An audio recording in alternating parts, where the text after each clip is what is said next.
지난주 함께 나눈 것처럼 사도 바울이 로마에 도착한 이후에 새 집을 먼저 구했죠. 제 가택 연금에 들어가니까요. 새 집을 구한 후에 그 다음 날 좀 정리하고 그 세 번째 되는 날 로마에 있는 유대 지도자들을 초청해서 또 여러 가지 이야기를 나누었습니다. 그런 이후에 다시 만날 날을 약속을 하고 지도자들뿐만 아니라 또 관심 있는 사람들 함께 다시 만날 것을 약속을 하고 헤어졌는데, 오늘 본문이 두 번째 만남입니다. 23절 말씀을 보시면 그들이 날짜를 정하고 사도 바울이 유숙하는 집에 모였습니다. 지도자들뿐만 아니라 얼마나 모였는지는 모르겠어요. 기록에 하면 당시 로마에 한 5만 명의 유대인들이 있었는데 관심 있는 사람들이 함께 모여들었습니다. 그때 사도 바울은 아침부터 저녁까지 강론했다. 그 사람들 앞에서 그렇게 강론했다라고 표현하고 있습니다. 강론했다라는 의미는 무언가를 잘 가르치고 또한 설득했다라는 것을 포함하는 거죠. 바울이 아침부터 저녁까지 온종일 강론을 했습니다.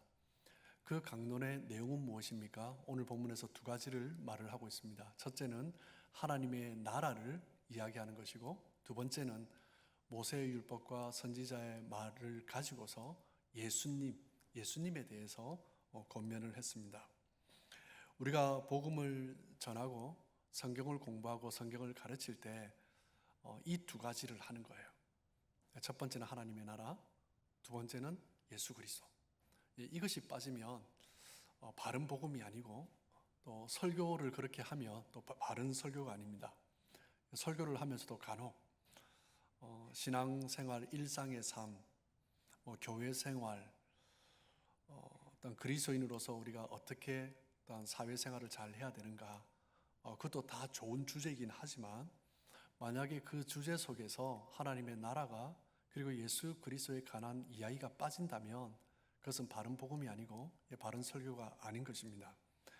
복음을 제대로 전한다라는 것은 하나님의 나라를 전파하는 것이고, 그리고 예수 그리스도에 관해서 이야기하는 것, 그것이 바로 복음인 거죠.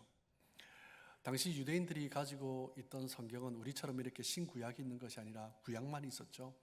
모세 오경, 토라를 중심으로 해서 선지자의 글들을 가지고 구약이 형성되어 있는 그것을 가지고 신앙생활을 했습니다. 그렇기 때문에 사도 바울은 그들이 가지고 있는 구약 성경을 가지고 하나님의 나라를 전파하고 구약 성경에 기록된 모세 오경과 선지자의 그 예언서를 가지고 예수 그리스도에 관해서 선포를 했습니다. 구약 성경에 어려운 구절들이 있을 때 우리가 그것을 제대로 해석할 수 있는 방법은 무엇이냐면 다른 성경을 가지고 해석을 하는 거예요. 한 부분만 보고 해석을 하면 해석이 참 이상한 길로 갈 때가 많습니다. 이단들의 특징이 뭐냐면 하나만 가지고 선택해서 해석하는 거예요. 어떤 구절과 단어. 그런데 바른 복음은 구약이 신약으로 제대로 해석될 때 그 해석이 비로소 밝히 드러나는 것입니다. 그런데 구약만 가지고 해석을 하다 보니까 참 어려움이 있죠. 지금 유대인들도 마찬가지입니다. 유대인 중에서 기독교로 개종한 사람들, 메시아닉 주이시라고 하죠. 유대인 랍비 중에서 개종한 사람들, 그 사람들의 간증을 들어보면 이사야 53장 대표적이죠. 성경을 가르치다가 성경을 공부하다가 이사야 53장이 나오면 무슨 뜻이 모르니까 넘어가는 거예요. 본인들이 알고 있는 메시아와 완전히 다른 모습인 거죠. 우리는 신약을 보면 그것이 명확하게 드러나잖아요. 그런데 여전히 이사야 53장과 여러 구절들을 해석을 못하고 넘어갑니다. 무엇 때문에요? 구약만 가지고 있기 때문인 거예요. 사도 바울이 구약을 중심으로 그들이 해석하지 못하는 부분을 예수님이 어떻게 나타났는가, 그 해석의 어려운 것이 예수님을 통해서 드러났다는 것을 가르치기 시작했습니다. 유대인들은 듣지 못한 거죠. 그러니까 그 해석이 낯설고 다 어렵고 또 쉽게 이해되지 않을 뿐만 아니라 때로는 이해는 돼도 용납되지 않는 그런 구절들이 많았을 것이다 라고 생각이 됩니다. 그래서 24절에 보면 그 말을 믿는 사람도 있고 믿지 않는 사람도 있었다. 복음을 전했지만 다 다른 것이 아니었죠. 다른 사람도 아니고 위대한 사도 바울도 그렇게 했다라는 것입니다. 사실 사도 바울이 복음을 전할 때 믿고 따르는 사람보다 믿지 않고 오히려 반대하거나 오히려 핍박하고 감옥에까지 밀어넣은 사람들, 그 사람들이 훨씬 더 많았습니다.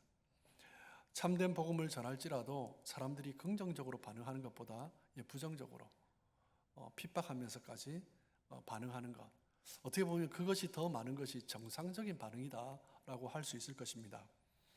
그래서 우리가 복음을 전하면서 내가 괜히 전했다가 그 사람과의 관계가 껄끄러워지면 어떻게 하지?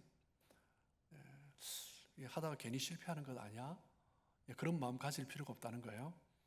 성공보다 실패가 훨씬 많은 것이 복음을 전하는 일이다라는 것입니다. 사실 사도 바울뿐만 아니라 예수님도 마찬가지입니다. 복음이 예수님 자신이잖아요. 예수님도 복음을 전하다가 반대를 엄청 많이 받으셨고 핍박도 받으셨습니다. 그래서 예수님께서 말씀을 전할 때 그 상대가 어떻게 반응하는가, 그것을 네 가지로 비유해 주셨죠. 네 가지 사람들의 마음의 유형을 네 가지 밭으로 비유를 해 주셨습니다. 첫 번째 사람들의 마음이 어떻습니까? 길가와 같다라는 거예요. 너무나 딱딱해져 있기 때문에 씨를 뿌려도 받지가 않는 거예요. 너무나 사람들이 완고해 있는 것입니다. 내가 가지고 있는 생각 절대 바꾸지 않으려고 하는 거예요. 두 번째는 돌밭과 같은 마음입니다. 돌밭 위에 얕은 흙이 있으니까 씨가 뿌려지면 또 돌밭이 있으니까 땅이 금방 뜨거워지잖아요. 햇빛이 뜨면. 그러니까 싹이 빨리 납니다. 그런데 싹이 빨리 났지만 돌밭이기 때문에 뿌리를 내리지 못하죠. 그래서 금세 시들어지고 말라져 버립니다. 하나님의 말씀이 선포될 때 아멘 했지만 마음이 딱딱하면요, 싹이 나는 것 같은데 내리지를 않는 거예요. 그런 마음들이 있다라는 거예요. 세 번째는 가시 덤불로 가득한 가시밭과 같은 마음을 가진 사람들이 있습니다. 말씀을 또 아멘하고 받았습니다. 이 땅은 토양이 좋은 것 같아요. 싹이 날 뿐만 아니라 자라갑니다. 자라가는데 자라가다가 못 자라가요. 상처가 나기 시작합니다. 무엇 때문에요? 세상의 염려와 재물의 유혹 때문에 자라가던 신앙이 자꾸 멈춰지는 것입니다. 그러면서 이리 치이고 저리 치다가 상처 난 상황에서 죽어가 버리는 것입니다. 마지막으로 우리의 마음이 어떠하냐? 좋은 땅과 같은 마음이 있다. 씨를 뿌리면 잘 받을 뿐만 아니라 잘 흡수하고 또한 토양에 잘 뿌리 내리고 또 건강하니까 이 씨앗이 잘 깨어지면서 싹이 나고 그러면서 잘 자라가는 것입니다. 이 네 가지 밭은 우리 삶에 깊이 뿌리 내릴 뿐만 아니라 열매를 맺어요. 100배, 60배, 30배 열매를 맺는다라고 예수님은 말씀하십니다. 우리가 또한 기억해야 될 것은 무엇이냐면 예수님이 말씀하신 네 가지 밭 중에 몇 가지 밭이 좋은 밭이에요? 한 가지. 우리가 선뜻 그러면 25%는 좋은 밭이겠다. 그것도 아닙니다. 그거보다 훨씬 적을 수도 있어요. 많을 수 있으면 더 감사하겠지만 어떻게 보면 그만큼 하나님의 말씀을 받는다라는 것이 쉽지가 않고 그 말씀을 받았을 때 아멘 했지만 싹이 났지만 자라는 것도 쉽지 않고 자라나지만 이 세상의 유혹, 염려, 재물의 유혹 그것을 뚫고서 그것을 다 걷어내고 자라나는 것도 참 쉽지 않다라는 거죠. 이 비유의 말씀은 우리의 마음밭에 대해서 이야기를 하지만 또 위로와 격려의 말씀입니다. 하나님의 복음을 전하지만 여전히 어려운 가운데 있는 사람들, 나는 왜 복음을 전했는데 잘 되지 않을까? 많은 선교사님들이 그런 고민 가운데 있습니다. 평생을 어떤 선교사님은 70 은퇴 즈음인 선교사님을 제가 만난 적이 있는데 자기는 정말 부끄럽다라는 거예요. 열매가 없다는 거예요. 정말 몇 명, 그걸 가지고 한 20년, 30년을 선교지에서 보내신 거예요. 그런 마음을 가진 선교사님들이 얼마나 많은지 모릅니다. 하지만 예수님은 그것이 쉽지 않다라는 것을 말씀하시면서 위로해 주시고 격려해 주시는 거죠. 예수님 때도 그랬습니다. 복음을 전하는데 어떤 사람은 받았지만 많은 사람들이 믿지 않았고 시큰둥했고 적극적으로 반대하고 정말 전하는 사람을 향해서 비난하고 핍박하는 사람들 얼마나 많았습니까? 예수님 때뿐만 아니라 그 이전에 구약의 선지자 때부터 그래 했고, 그리고 예수님의 제자들, 사도들, 그리고 바울에게도 여전히 그랬습니다. 그 상황은 지금도 마찬가지입니다. 지금도 우리가 복음을 바로 전하려고 하면 사람들이 참 많이 반대합니다.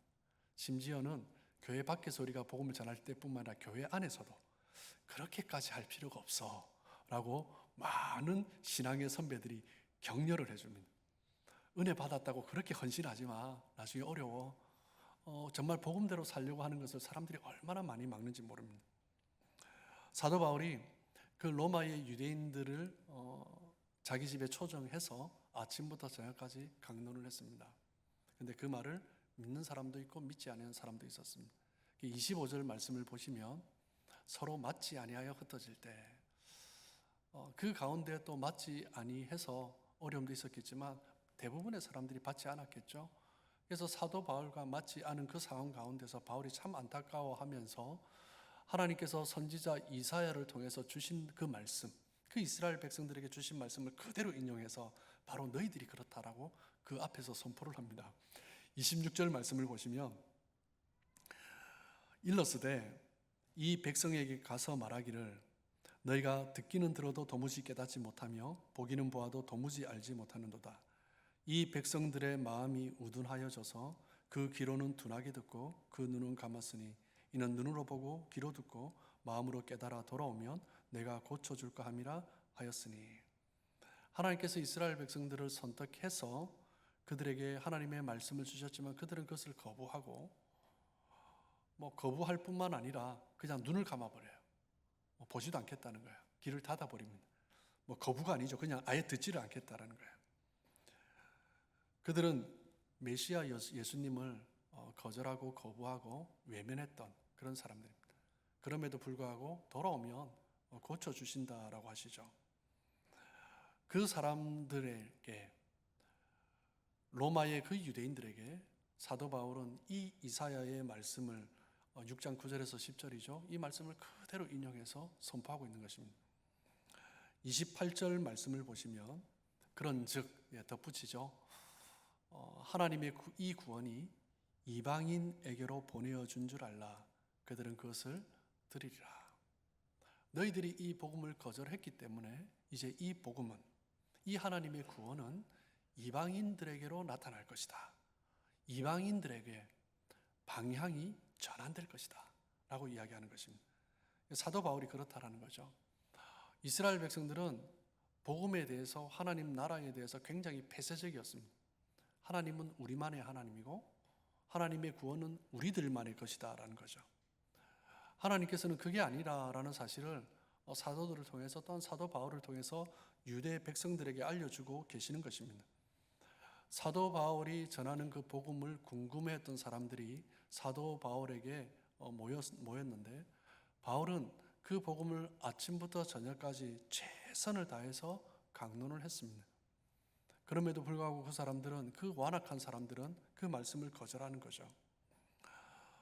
바울 자신이 유대교의 그 누구보다도 깊이 심취했던 사람이고 그 구약의 말씀에 대해서 누구보다 정통했던 사람이기 때문에 그 유대인들이 잘못 생각하고 그 잘못 알고 있는 그 부분들, 자기 자신도 잘못 알았기 때문에 예수 믿는 사람들을 잡아 핍박하고 죽이기까지 하려고 했던 그 자신의 모습이었지만 그것이 아니라는 것을 깨달았기 때문에, 어떻게 보면 사도 바울은 유대인들이 지금 왜 그렇게 반응하는가 어떻게 보면 굉장히 잘 이해를 했을 것 같습니다.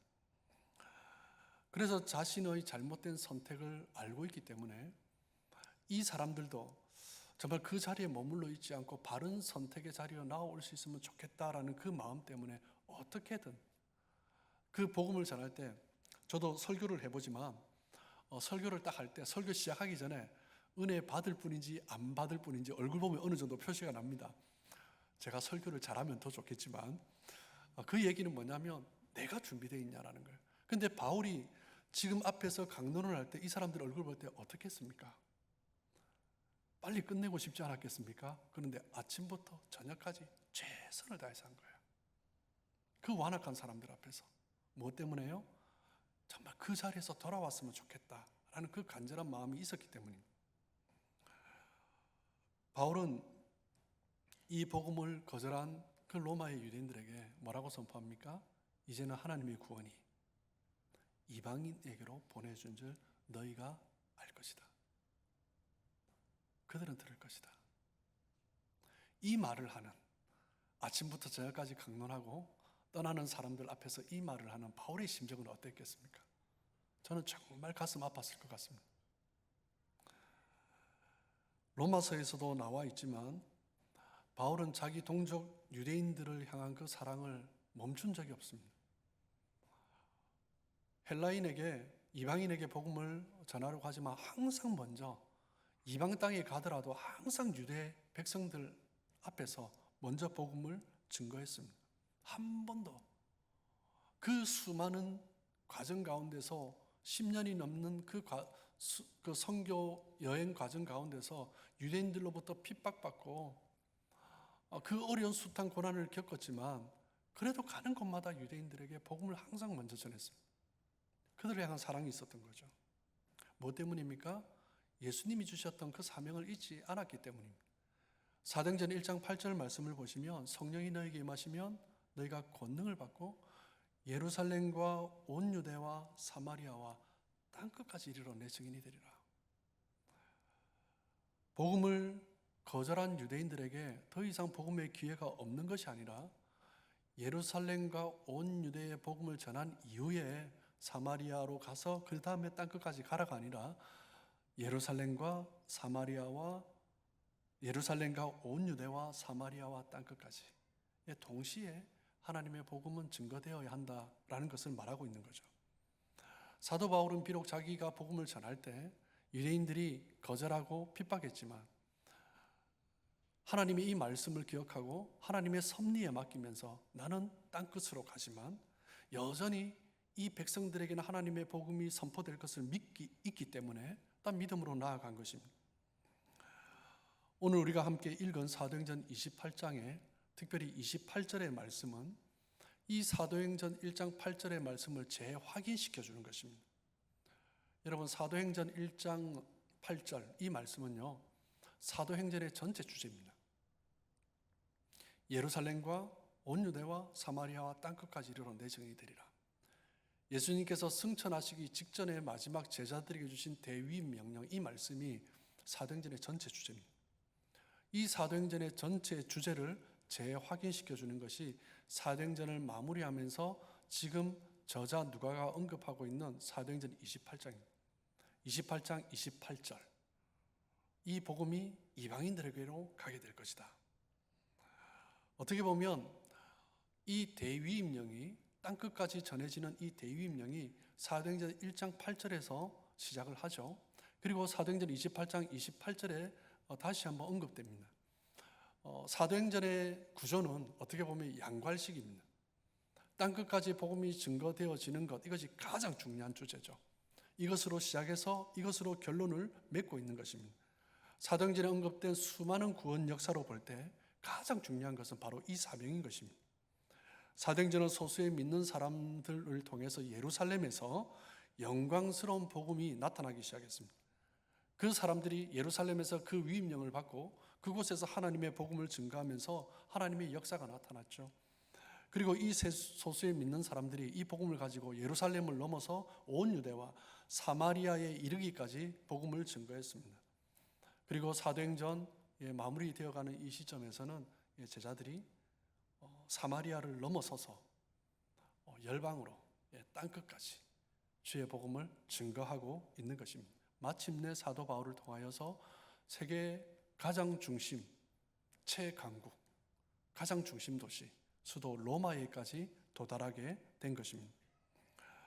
복음이 이렇게 유대인들을 통하여서 예루살렘에서부터 그 복음이 선포되었고, 그리고 그들로 말미암아 예루살렘에서 일어난 그 복음이 이방 민족에까지, 땅끝까지 전하되는 것, 예루살렘에서 시작된 복음이 세계 끝까지 확장되어 가는 것, 그것이 바로 사도행전의 이야기고, 사도행전의 저자 누가는 그 선포를 시작에서부터 마지막에 다시 한번 재확인하면서 이 사도행전을 쓰고 있는 것입니다.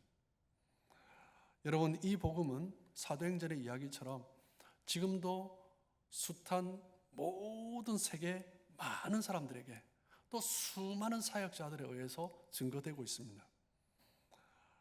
사도행전의 저자 누가는 사도행전 28장 28절에서 어떻게 보면 내용을 끝맺었어요. 그러다가 덧붙여서 이 말씀을 가지고 사도 바울이 계속적으로 그 사명을 충실하게 감당하고 있다는 것을 30절, 31절에 덧붙이고 있습니다. 30절 말씀을 보시면 바울이 온 이태를 만 2년을 자기 셋집에서 머물면서 자기에게 오는 사람들을 다 영접하고 하나님의 나라를 전파하며 주 예수 그리스도에 관한 모든 것을 담대하게 거침없이 가르쳤습니다. 사도 바울이 2년 동안 최선을 다해서 복음 사역을 감당했고 그 이유는 무엇입니까? 하나님 주신 사명 때문이죠. 나에게 이방에게 나가서 복음을 증거하는 그 사명을 주셨는데, 이방의 사도가 되리라는 사명을 주셨는데, 그럼에도 불구하고 가는 곳마다 유대인들에게 항상 복음을 전했어요. 동족을 향한 사랑이죠. 그러면서 주님께서 자신에게 주신 그 사명, 이방인을 향한 그 사명을 위해서 로마에까지 와서 최선을 다해서 가르쳤습니다.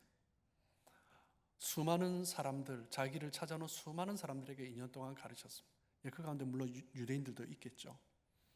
하나님의 나라와 주 예수 그리스도의 복음을 담대하게 거침없이 선포했습니다. 여러분, 그 결과 어떤 일이 일어났습니까?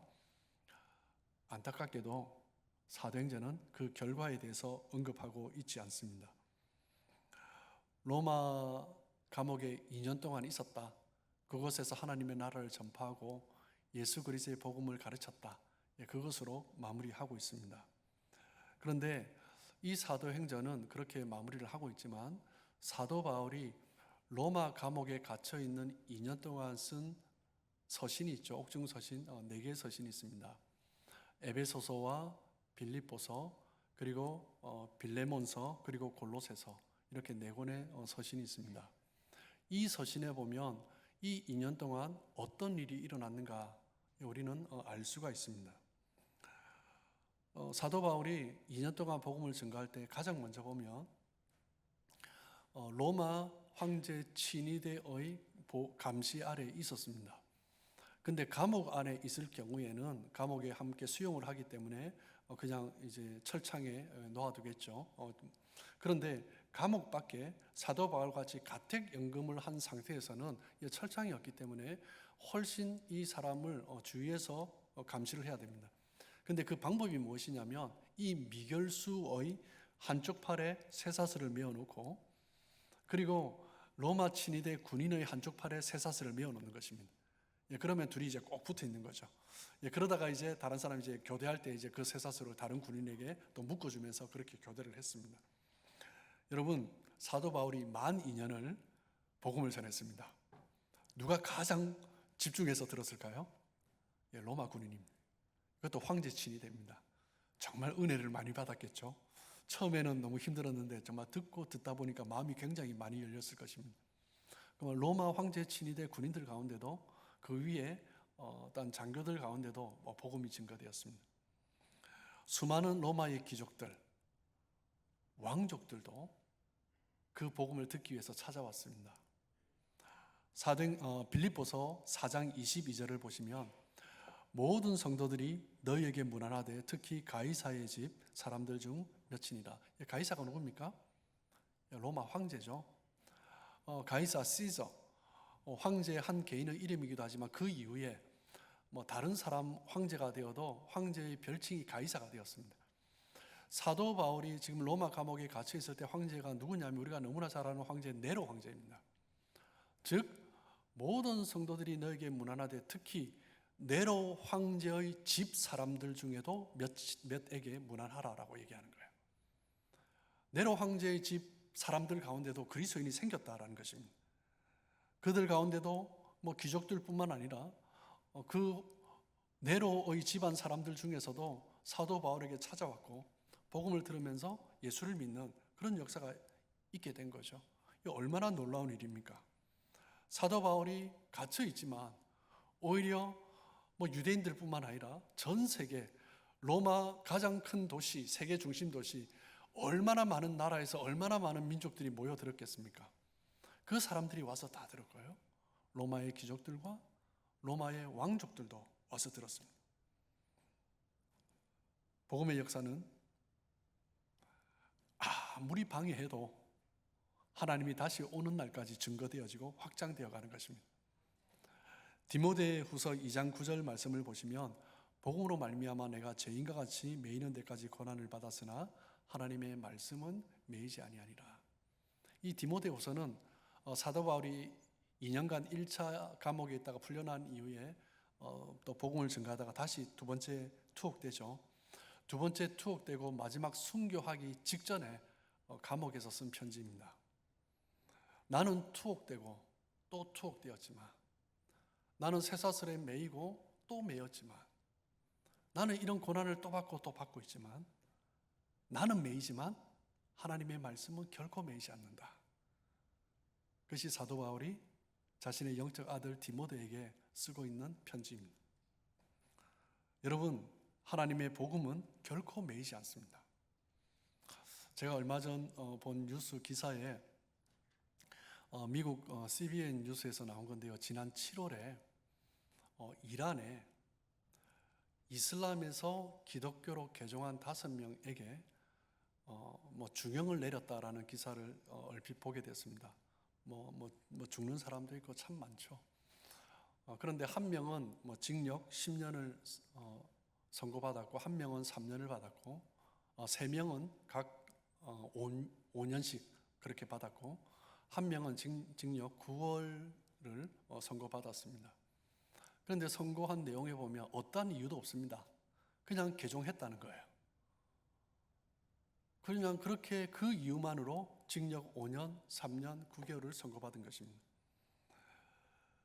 그 소식을 듣고 가슴 아파하고 있는데 한 두세 달이 지났나요? 크리스천 포스트의 기사를 또 보게 되었는데, 이란에 있는 사람들이 지난 45년간 이슬람의 그 통치 때문에 너무 힘들어서 이슬람을 떠나는 사람들이 많아지고 있다는 거예요. 이란의 전국의 모스크가 7만 5천 개가 있는데 지난 9월 현재 한 2개월 전이죠. 지난 9월 현재 그 중에 5만 개가 문 닫은 상태로 있답니다. 사람들이 떠나고 있는 거죠.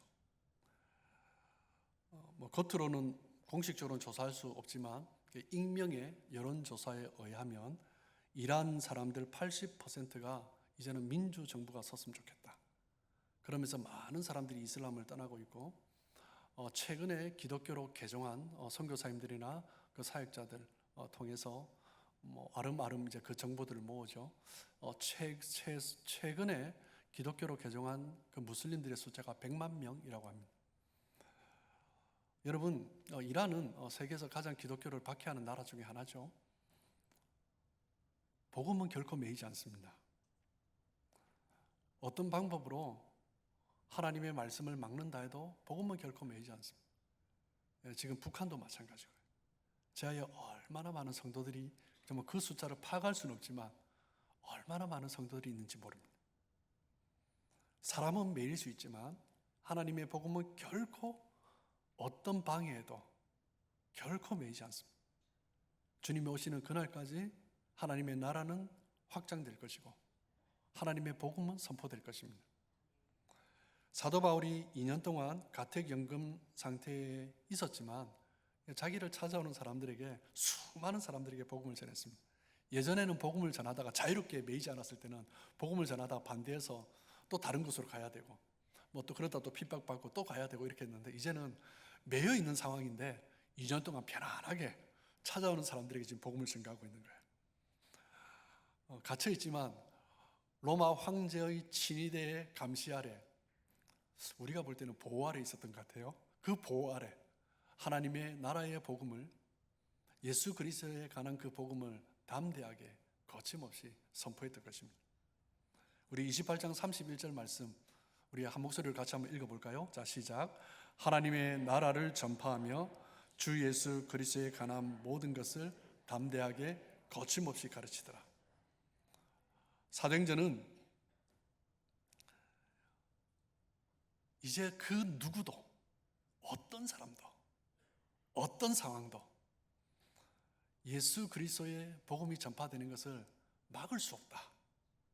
그것을 마지막으로 이야기하면서 마무리하고 있는 것입니다.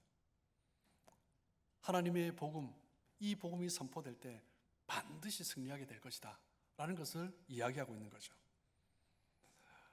어떤 것도 하나님의 나라가 확장이 되고 복음이 선포되는 것을 막을 수가 없습니다. 그런데 사도행전 28장을 마무리하면서, 사도행전을 마무리하면서 드는 질문이 있습니다. 뭐냐면,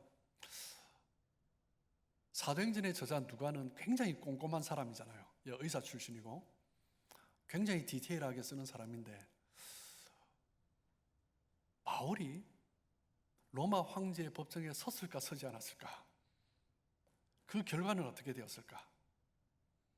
사도 바울이 고린도에서 로마 교회에 편지를 쓸 때도 언급을 했고, 지금 사도행전에서 누가 자신도 언급을 하고 있지만 로마에 온 최종 목적이 땅끝 서바나, 스페인까지 가서 복음을 증거하기 위해서 로마까지 온 거잖아요. 서바나로 갔을까? 누구랑 어떻게 갔을까? 그곳에서는 어떤 일이 있었을까? 그리고 1차 감옥에서 또 풀려난 이후에 소아시아 지역을 다시 돌아보았는데 또 누구랑 어떻게 돌아보았을까? 이런 것을 기록하고 있지 않는 거예요. 왜 그럴까? 여러분, 무엇 때문에 그럴까요? 그렇게 꼼꼼한 누가가, 답은 하나입니다. 누가의 관심이 아니다라는 거예요. 다른 말로 표현하면 사도행전의 관심이 아니다라는 것입니다.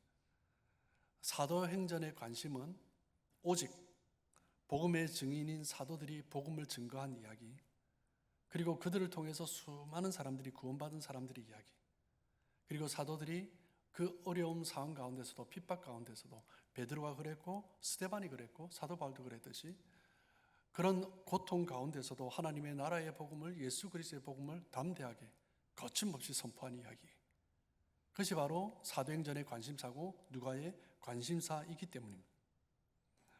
그리고 어떤 방해에도 불구하고 하나님의 나라와 주 예수 그리스도에 관한 복음, 이 복음은 예루살렘과 온 유대와 사마리아와 땅끝까지 이르러 증거된다. 그것을 이야기하는 거죠. 그것으로 충분하다라는 것입니다. 사도행전 1장 8절에서 말을 하고 있는 이 말씀, 이 대의임령의 말씀, 사도행전은 사도들의 이야기인데 굳이 누가는 예수님의 그 마지막 이야기를 끌어다가 시작을 하고 있는 거예요. 이 사도행전 이야기는 거기에서부터 시작된다는 것입니다. 예루살렘과 온 유대와 사마리아와 땅끝까지로 내 증인이 되리라. 이 약속을 붙들고 세워진 것이 교회이고, 그 교회는 이 하나님의 마지막 대위임령, 예수 그리스도께서 승천하시게 주신 그 대사명을 붙들고 나아가야 할 것이고, 또한 교회는 그것을 붙들고 나아갈 때 어떤 어려움과 핍박이 있고 매임이 있지만 그럼에도 불구하고 주님께서 주신 그 사명은 결코 멈춰지지 않고 나아간다라는 것입니다. 사도행전은 저와 여러분 모두에게 예수님께서 마지막 승천하시기 전에 주셨던 이 대위임령의 말씀을 우리에게도 주고 있으면서 우리를 초청하고 있는 것입니다. 이 위임령에 반응하라라는 거죠. 이 초청에 반응한 사람들이 어떻게 살아갔는가, 그 역사가 어떻게 나타났는가, 그 이야기가 사도행전의 이야기입니다. 그러면서 사도행전을 마무리하면서 다시 그 말씀으로 재확인시켜주고 있는 거예요. 지난 2022년 1월 첫 주부터 사도행전 강의를 시작을 했습니다. 조금 시간이 길었던 것 같습니다. 어쨌든 드디어 마무리하게 됩니다.